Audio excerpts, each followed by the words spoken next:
Hey folks, Dave Miller with Extreme Outdoor Obsessions magazine. Today I just want to go over a quick piece on how to put together your hunting arrows to achieve the best accuracy that you possibly can.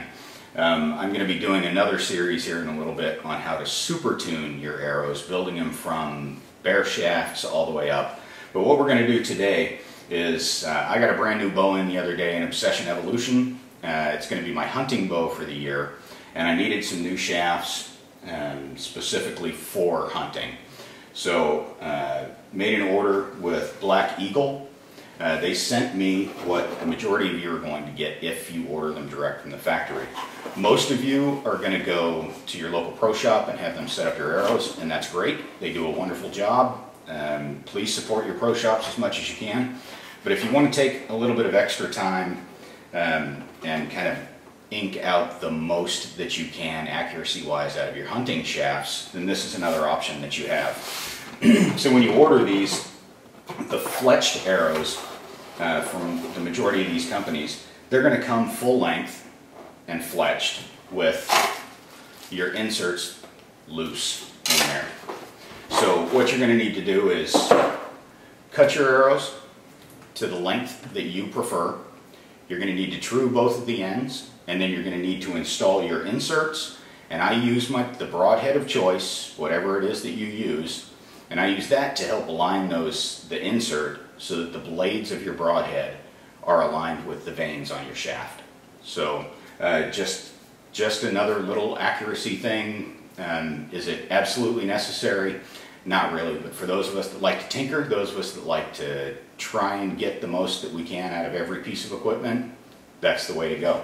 So a couple of things that you're going to need for this process. One is an arrow saw. This one is made by Weston. Apple makes them. There's a couple companies out there that make them. Find the one that works the best for you. I just kind of prefer the Weston. Other things that you're going to need: a scale. This is probably used by me more than most. I like to weigh all of my finished shafts and make sure that I can put them all in numbered lots, and we'll go over that later. But that way you have all of them that weigh the same, and you'll use them in that order. If you're off by, 2 or 3 grains per arrow, does it really make a difference? No. But psychologically for me, if I can do something like that, hey, more the better. So I have a little scale that weighs in grains. Silver Sharpie, black carbon. You're going to need a silver Sharpie to mark the ends of your arrows, so when you're truing them, you can tell when they're flush. An arrow squaring device. There's a number of them out on the market right now. This is the one I prefer. It's made by Nock. It's called a fast tool. It's a fletched arrow squaring tool. And where this one I think benefits from some of the ones that are out there right now on the market is this thing has a cradle to it. So you can actually square the nock end of your arrow with fletchings. Some of them that are out on the market right now, you can't do that, so you'd only be able to do the insert end. 5-minute epoxy. You can use super glue if you want. I prefer to use a 5-minute epoxy. It kind of holds a little bit stronger. This one's made by Gorilla Glue. It's just sold a lot around here, so it's just the one that I picked. You can pick whichever ones you want, obviously. And of course your broadhead of choice. I'm shooting the Trophy Taker Shuttle Keys. I used those for a few years now. Killed a lot of critters with them. I love the way that they perform. So without much further ado, hang tight. I'm going to walk you through step by step on this entire process and get us some finished arrows. Okay, so the first step in this process is to cut your shafts to whatever length you prefer. I shoot a 28.5-inch arrow. I have a 29-inch draw. Like a 28.5-inch, it puts the broadhead right where I like it, the front of the shelf on the riser of my bow. Have your local pro shop tell you what the best length is for you. But once you do that, all you need to do is these arrow saws have a beautiful tape that's put on them, and all you need to do is adjust the tail end where your nock is going to sit in it, so that it'll be the perfect length to where you're going to cut the actual carbon itself. These things throw off dust when you're cutting the shafts. I highly recommend that you use a shop vac or something to trap that dust in there.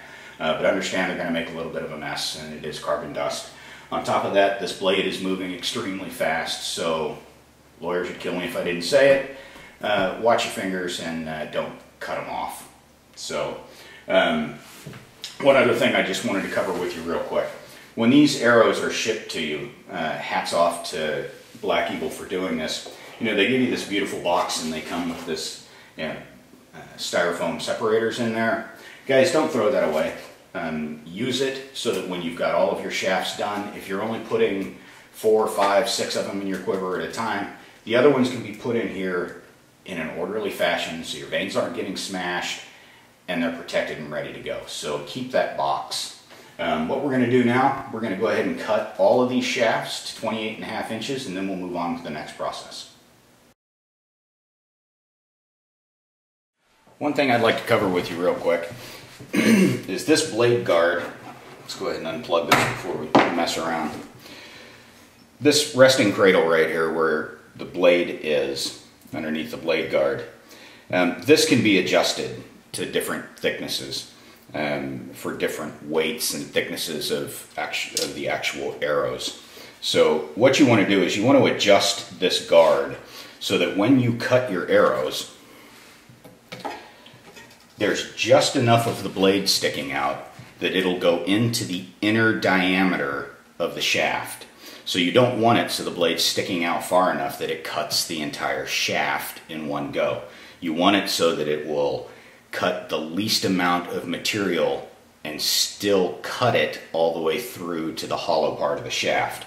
The reason that you want to do that is as you spin this, the closer you are with that blade to the diameter or the actual thickness of the shaft, the cleaner it's going to cut the shaft and the straighter it's going to be. So it'll be less work that you have to do when you're squaring the ends.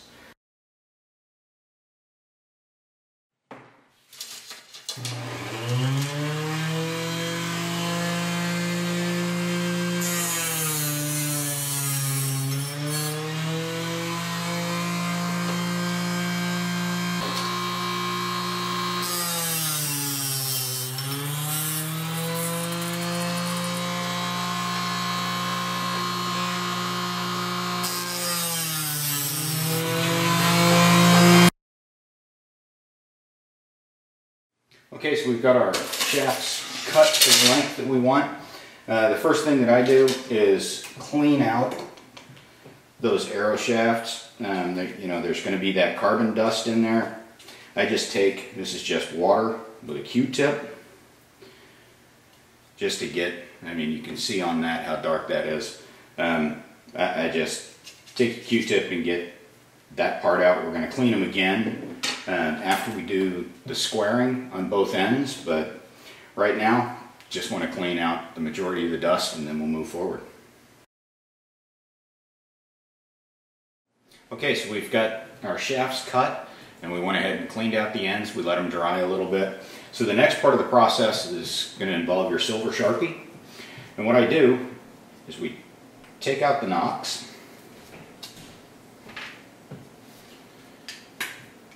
Take your silver Sharpie and just paint the very end of this shaft silver.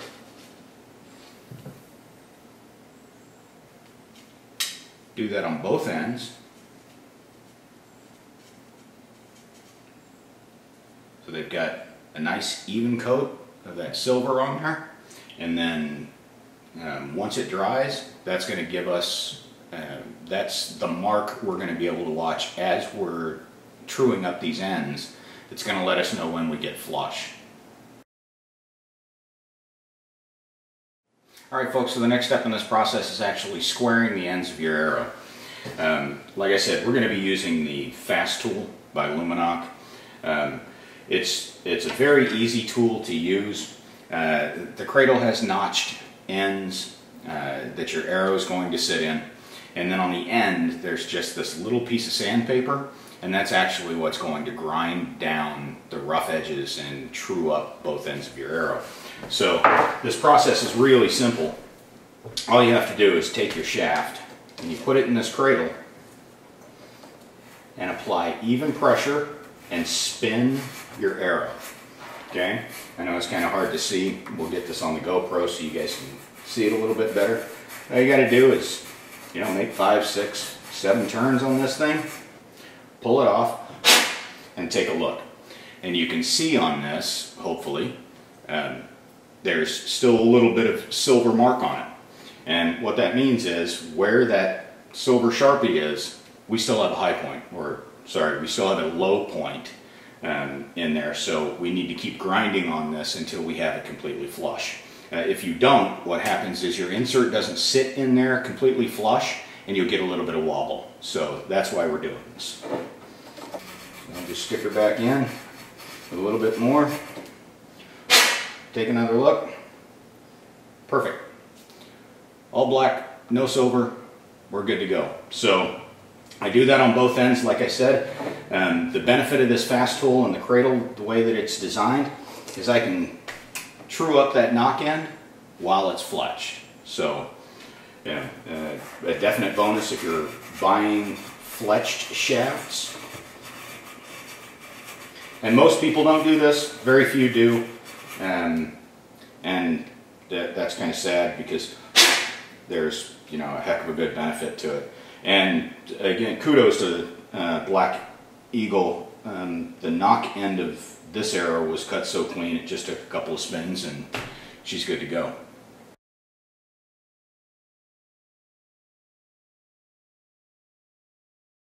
Okay folks, so the next step in this process is actually installing the inserts in the end of your arrows. What I mentioned earlier was we're going to put these inserts in so that your broadhead aligns with the vanes on your arrow. Now, there's a couple of ways to do that. First, let me say, don't take a brand new broadhead out of the pack that's super sharp and try to do this. It's just not smart. You can use a broadhead wrench if you want, whatever. This is a broadhead that I've been using for practice for the last year. It's duller than a butter knife, to be honest. So what I do is I like to take this broadhead and I'll screw an insert on there, stick it in the shaft, align it so that it's perfect with the cock vane, and then I'll take a black Sharpie and I'll just mark that insert. Just mark that top part and the arrow. Probably pretty hard to see, I'll get it on the GoPro for you. But now I've got an alignment spot for this arrow, this insert. Easy peasy lemon squeezy. Pull your insert back out, unscrew it, and that thing's ready to go for that shaft. Alright, so we've got all of our shafts indexed properly for the broadheads. We've got them matched up to each individual shaft. So the next step in this process is going to be to actually install the inserts. So like I said, I use a 5-minute epoxy.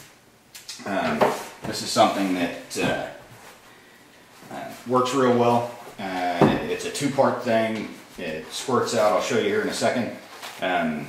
We squirt it out, mix the stuff up, make sure you mix it very, very well, and then we'll just dab a little bit of it on the end of these inserts, align those the indexing points, wipe off the excess, and we're going to be good to go. So without much further ado, watch.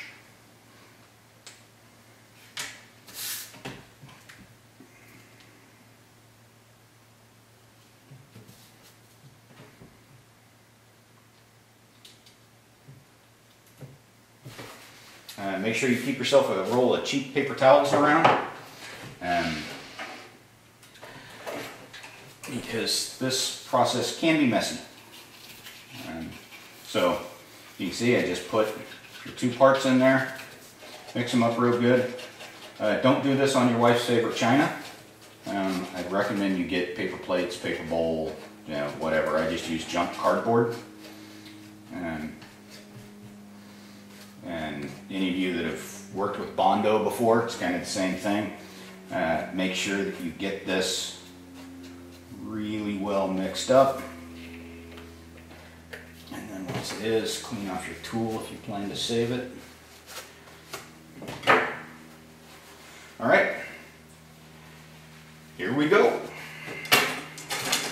First shaft, I can see where my index mark is here. You can see where the index mark is there. So I'll just take a little dab of epoxy, slide it in there, spin the shaft around a couple times. Align those index marks just like that. Got them indexed. Wipe off your excess epoxy.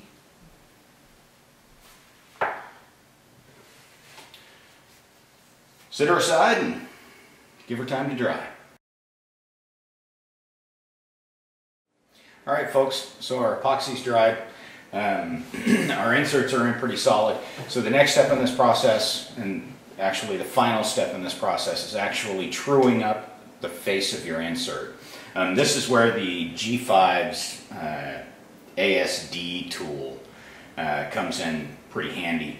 It's actually got two different heads on it, and one of them is specifically designed to do aluminum. So since the faces of our inserts are aluminum, we're going to go ahead and use that head, and we'll true these things up. And this is very, very similar to when we were truing up the actual arrow. We're going to do the exact same thing. We're going to use a black marker this time since it's aluminum.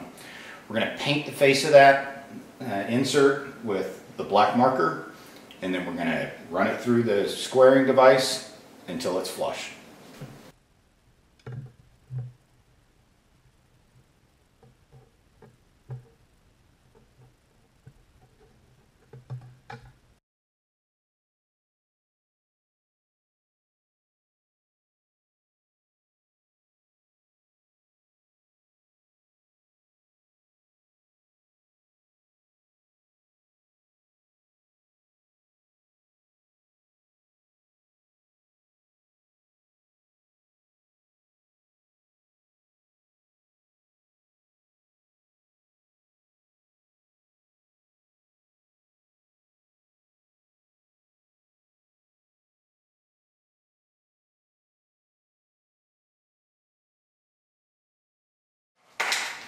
So there it is, folks.